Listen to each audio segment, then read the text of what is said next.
భీమవరం పట్టణం ఆనంద ఫంక్షన్ హాల్లో పశ్చిమ గోదావరి జిల్లా నర్సాపురం పార్లమెంటు తెలుగుదేశం పార్టీ నూతన కార్యవర్గ సభ్యులు ప్రమాణ స్వీకారం చేశారు. ఈ సందర్భంగా జిల్లా టీడీపీ అధ్యక్షుడు ఏపీఐఎస్సీ చైర్మన్ మంత్రి రామరాజు మాట్లాడుతూ టీడీపీ జాతీయ అధ్యక్షులు నారా చంద్రబాబు నాయుడు, ప్రధాన కార్యదర్శి నారా లోకేష్, రాష్ట్ర అధ్యక్షుడు పళ్ల శ్రీనివాస్, జిల్లా కమిటీ కసరత్తులో భాగంగా త్రిసభ్య కమిటీ ద్వారా జిల్లా అధ్యక్షునిగా ఎంపిక చేసినందుకు కృతజ్ఞతలు తెలిపారు. ఈ కార్యక్రమంలో పాల్గొన్న రాష్ట్ర జలవనరుల శాఖ మంత్రి నిమ్మల రామానాయుడు మాట్లాడుతూ పశ్చిమ గోదావరి జిల్లా తెలుగుదేశం పార్టీ అధ్యక్షునిగా ఎన్నికల సమయంలో మంత్రి రామరాజు అంకితభావంతో పనిచేశారని, తిరిగి ఆయన్ను రెండోసారి అధ్యక్షునిగా అధిష్టానం నియమించడం సంతోషకరమని, జిల్లా నూతన కార్యవర్గ సభ్యులు పార్టీ పటిష్టతకు కృషి చేస్తూ కూటమి నాయకులు సమన్వయం చేసుకుంటూ ముందుకు వెళ్లాలన్నారు. టీడీపీ పొలిట్ బ్యూరో సభ్యులు ఎమ్మెల్యే పితాని సత్యనారాయణ మాట్లాడుతూ ఎన్డీఏ కూటమి సమర్థవంతమైన నాయకత్వంలో రాష్ట్రాన్ని అభివృద్ది పదంలో నడిపిస్తుందని, నూతన జిల్లా కమిటీ సభ్యులు కూటమితో కలిసి రానున్న స్థానిక సంస్థల ఎన్నికల అభ్యర్థుల విజయానికి విశేష కృషి చేయాలన్నారు.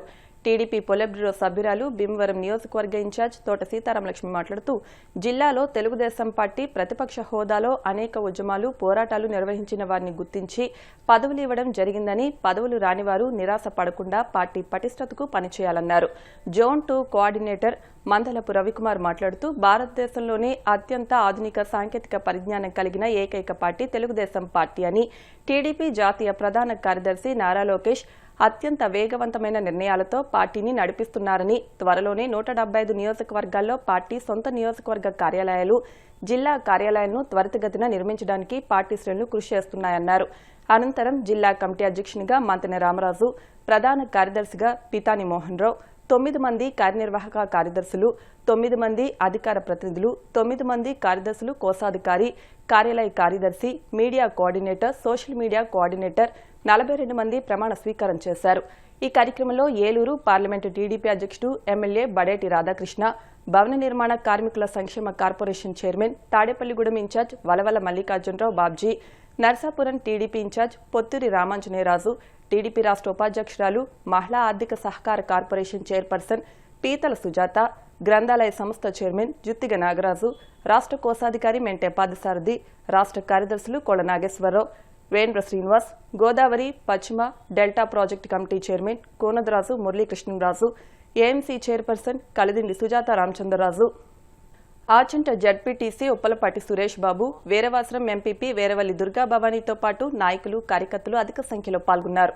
రామరాజు గారు ఈ రోజు మనందరి మధ్య ఉండడం చాలా సంతోషం అని చెప్పి తెలియజేసుకుంటూ, మరి రామరాజు గారికి కూడా ఈ రోజు మరి చెప్పాలంటే ఒక శాసనసభ్యుడిగా, ఎందుకంటే ఆ రోజు 23 సీట్లకే పరిమితమైనటువంటి స్థితిలో ఆ రోజు మా తోటి శాసనసభ్యుడిగా అసెంబ్లీలో ఉండి ఆ రోజు తెలుగుదేశం పార్టీ తరపున మరి మీ అందరి గళం శాసనసభలో అత్యంత ప్రభావంగా, ఎందుకంటే ఒక రాక్షస కిరాతకమైనటువంటి నియంతృత్వ నిరంకుశత్వమైనటువంటి మోక నుంచి ఆ రోజు మేము అసెంబ్లీలో పోరాడేటటువంటి వాళ్ళలో మా రామరాజు గారు ఒకరు.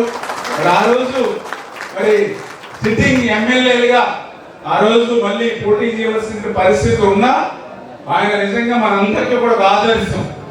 ఎందుకంటే గౌరవ ముఖ్యమంత్రిగా చంద్రబాబు నాయుడు గారు ఇచ్చిన ఆదేశాన్ని పాటించి అనౌన్స్మెంట్ అయినా కూడా పార్టీ కోసం మళ్ళీ ఆయన సీటును కూడా త్యాగం చేసినటువంటి వ్యక్తి అంటే ఈరోజు మనకు ఆయన ఒక స్ఫూర్తి అని చెప్పి మీ ద్వారా అందరికీ కూడా తెలియజేసుకుంటూ, అటువంటి రామరాజు గారికి న్యాయం చేయాలనే మరి ఒక మంచి కార్పొరేషన్ చైర్మన్ గారికి చంద్రబాబు నాయుడు గారు నియమించడం, మళ్ళీ ఈ రోజు పార్టీ పగ్గాలు ఆయనకు అప్పగించడం, నిజంగా అటువంటి పార్టీ కోసం ఆయన త్యాగం, ఆయన కోసం పార్టీ చేసేటటువంటి కృషి, ఈ రకంగా కష్టపడేటువంటి వ్యక్తులకు తెలుగుదేశం పార్టీలో ఎప్పుడు కూడా సముచిత స్థానం ఉంటుందనే దానికి ఈ రకంగా రామానాయుడు గారు, నేను కానీ అదేవిధంగా రామరాజు గారు కానీ ఇట్లా వేదిక మీద ఉన్నటువంటి ప్రతి ఒక్కరు కూడా నిదర్శనం అని చెప్పి మరొకసారి మీ ద్వారా అందరికి కూడా తెలియజేసుకుంటూ, అబద్ధాలకు అసత్యాలకు ప్యాంటు చొక్కా వేస్తే ఎవరంటే అది జగన్మోహన్ రెడ్డి. అటువంటి వ్యక్తుల్ని ఎప్పటికప్పుడు వాళ్ళ అబద్ధాలు అసత్యాలు ప్రజల్లో ఎండగట్టకపోతే 2019లో జరిగిన తప్పే మరొకసారి జరిగితే ఆంధ్రప్రదేశ్ రాష్ట్ర భవిష్యత్తు గాని, భావితరాల భవిష్యత్తు గాని, మన పిల్లల భవిష్యత్తు గాని ఇంకా శూన్యమైపోయేటువంటి పరిస్థితి.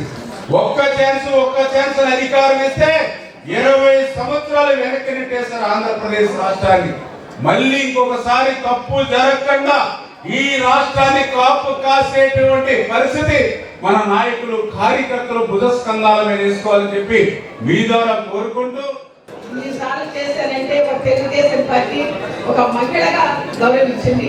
అదేవిధంగా ఈ రోజు మళ్ళీ మన పశ్చిమ గోదావరి జిల్లా రెండు ఇండిపోయినప్పటికీ కూడా మళ్ళీ మన జిల్లా నుంచి మరి ఎవరైతే ముందు ఎమ్మెల్యేగా పనిచేస్తారైనా, అదేవిధంగా మనకున్న పరిస్థితుల్లో ఎమ్మెల్యే రాకపోయినప్పటికీ కూడా ఆయన నిరాశ చెందలేదు, వేరే పార్టీకి వెళ్ళలేదు, వేరే మాట మాట్లాడలేదు, నిబద్ధత కమిట్మెంట్ తో పార్టీలో ఉన్న ఆయన రామరాజు గారు ఈరోజు మళ్ళీ పశ్చిమ గోదావరి జిల్లాకి ఆయన అధ్యక్షులుగా రావడం, ఆయన కమిటీ సభ్యుల్లో కూడా చాలా చక్కగా ప్రతి ఒక్కళ్ళు కూడా నేను ఒకటే కోరుతున్నాను. అందరూ గతంలో మేము అందరం చేసినప్పుడు ఒకే తెలుగుదేశం పార్టీ ఉండేది. ఇప్పుడు 3 పార్టీలు, తెలుగుదేశం, జనసేన, బీజేపీ, ముగ్గురిని కలుపుకోవాల్సిన బాధ్యత అక్కడ ప్రతి ఒక్కరి మీద ఉంది. ఈరోజు కొత్త కమిటీని ఈ జిల్లాకి వేయటానికి చాలా పెద్ద కసరత్తు చేశాం. ఎందుకంటే చంద్రబాబు నాయుడు గారు, లోకేష్ గారు పర్సనల్గా ఇన్వాల్వ్ అయ్యి 5 సంవత్సరాల పాటు ఎవరైతే కష్టపడి పనిచేశారో వాళ్ళందరికీ సముచిత స్థానం కల్పించాలని పార్టీ నిర్ణయం చేసి ఈ 42 మంది కమిటీని చంద్రబాబు గారు, లోకేష్ గారు పర్సనల్గా టైం పెట్టి సెలెక్ట్ చేసిన కమిటీ. పనిచేసిన కార్యకర్తలే అధినేతలు, పనిచేసిన కార్యకర్తలుగా మాత్రమే పదవులు వస్తాయి.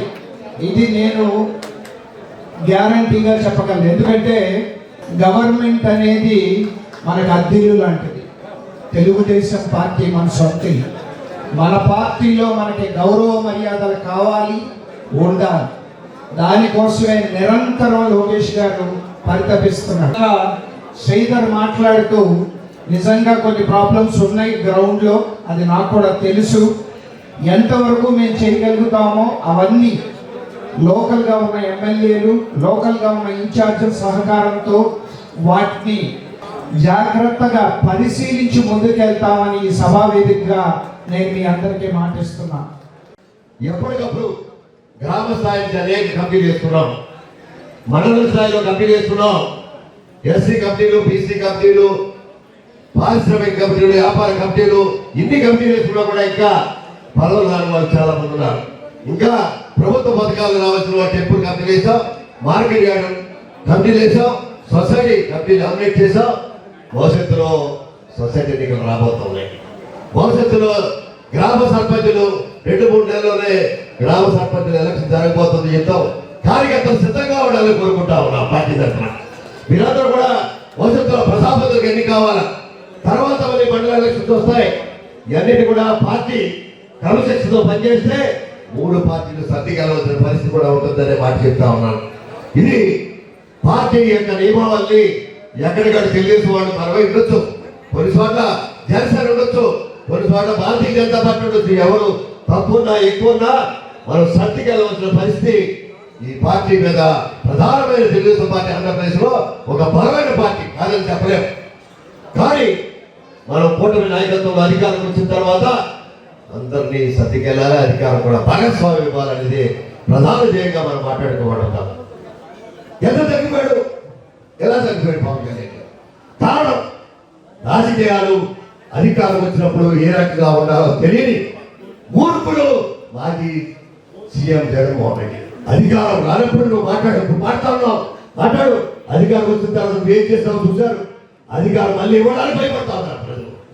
అత్యంత మరొకసారి చెప్తా ఉన్నాం, ఈరోజు పార్టీ కొత్త రసాలు వస్తా ఉన్నారు.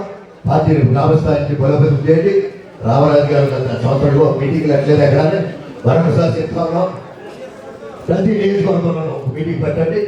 కార్యవర్గంతో మీరు ఒక దేవాలయ పరిమితం కాదు, ఈ జిల్లా 4 పనుల మీటింగ్లు పెట్టాలని మేము కోరుకుంటా ఉన్నాం. జనరల్ సెక్రటరీ వెంకట్ గారికి, కార్యవర్గ సభ్యులకు, ఎంటైర్ టీమ్ అందరికీ కూడా అభినందన తెలియజేస్తున్నాం.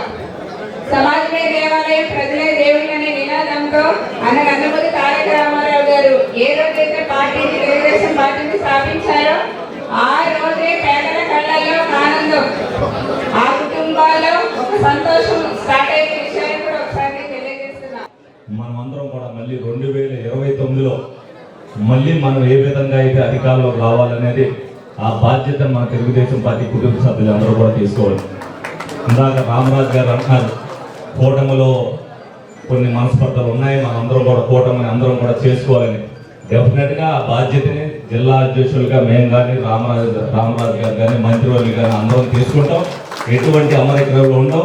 అలాగే వరవల బాబు గారు ఏదైతే నామినేటింగ్ పోస్టుల గురించి చెప్పారో తప్పనిసరిగా కష్టపడ్డ ప్రతి కార్యకర్తకి కూడా ఏదో ఒక పదవిలో కూర్చోబెట్టే బాధ్యత తెలుగుదేశం పార్టీ తీసుకుందని సభాముఖంగా మీ అందరూ కూడా తెలియజేయడం జరుగుతుంది. మంత్రి రామరాజు గారి గురించి నేను ప్రత్యేకంగా మీకు చెప్పనవసరం లేదు.